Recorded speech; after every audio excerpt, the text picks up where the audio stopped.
Hoje nós vamos tratar do capítulo 4 do ensaio do Freud, Psicologia das Massas e Análise do Eu, denominado Sugestão e Libido.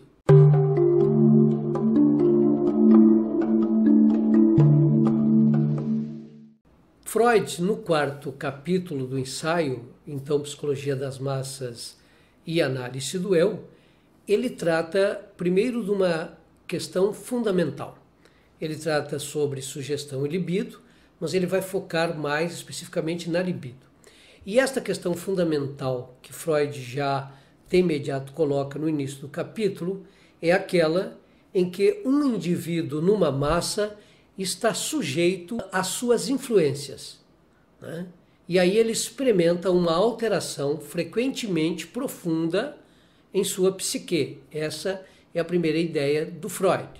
Ou seja, esse indivíduo se submete à emoção pela sua intensificação, enquanto que sua capacidade intelectual ela é acentuadamente reduzida.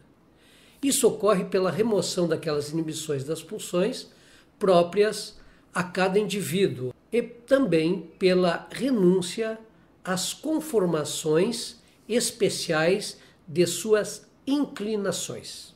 Esses efeitos, que muitas vezes são indesejados, são bloqueados, ao menos em parte, por meio de algo que seria uma organização superior às massas.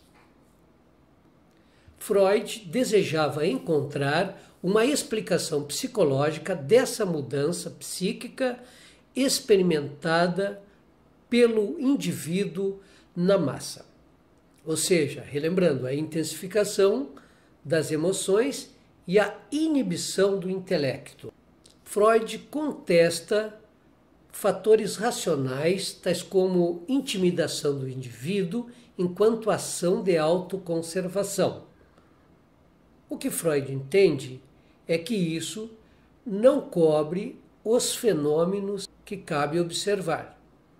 Ele vai mostrando e discutindo durante o desenvolvimento do capítulo que o fato mencionado é tratado por vários autores com diferentes denominações, tais como sugestão, imitação, contágio e afeto. Freud se detém ao fenômeno da sugestão na massa. Ele chega a dizer que depois de 30 anos afastado, ele volta a se aproximar, se envolver com o enigma da sugestão e conclui que nada se modificou nesse assunto, com uma única exceção que ele traz, que testemunha justamente a influência da psicanálise na questão da sugestão. O Freud nota um esforço para que o termo seja formulado corretamente e não de forma imprecisa, como vinha sendo empregado. Daí Freud, ao invés de insistir na sugestão, ele optou então em aplicar o conceito de libido para o esclarecimento da psicologia ou então da psique das massas, já que, segundo ele, tal conceito teria prestado também às psiconeuroses. Libido é uma expressão que Freud vai retomar da teoria dos afetos. Aliás, uma sugestão para vocês que seguem o canal é tomarem o dicionário de psicanálise do Laplanche e Pontalis, lá pela página 264, 265, onde vocês encontrarão o conceito de libido e também as indicações dos textos onde Freud trabalha com esse conceito, ok? E para o aprofundamento, vocês então podem recorrer a esses outros textos, porque no capítulo 4 aqui, Sugestão e Libido, que o Freud foca na libido, ele vai retomar o que ele já trabalhou antes sobre o conceito. O Freud então chama libido de energia considerada como grandeza quantitativa daqueles impulsos que têm a ver com tudo o que podemos reunir na categoria amor. Logo, convém utilizar o sexual no sentido de eros, E isso nada tem a ver, como muitos pensam, e até condenaram Freud e chamaram de pansexualista, com a função genital. Não tem nada a ver com a função genital. De início, devido à sua origem, conforme Freud, esses impulsos amorosos são denominados de impulsos sexuais. Depois eles vão se transformando no decorrer dos textos que Freud vai trabalhando. O Freud vai situar efetivamente os termos ero e libido num texto muito importante nesse caso, de 1921, denominado Além do Princípio do Prazer. O Freud finaliza o capítulo 4 do seu ensaio Psicologia das Massas e Análise do Eu, que estou apresentando sinteticamente para vocês aqui, propondo a hipótese de que as relações amorosas, em geral, conhecida também como ligações amorosas, constituem a essência da psique das massas.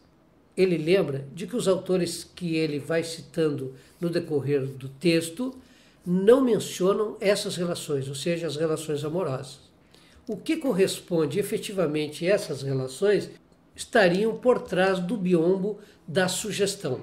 Primeiro, suponha-se que a massa era mantida por meio de um poder qualquer, porém, a que poderia atribuir esse efeito, se não a Eros, que tudo mantém coeso no mundo? Essa era a pergunta que Freud fazia, sobretudo quando o indivíduo na massa renuncia sua singularidade e se deixa sugestionar pelos outros. Então temos a impressão, segundo ele, de que o faz por existir nele uma necessidade de estar antes em harmonia com eles, a estar em oposição a eles.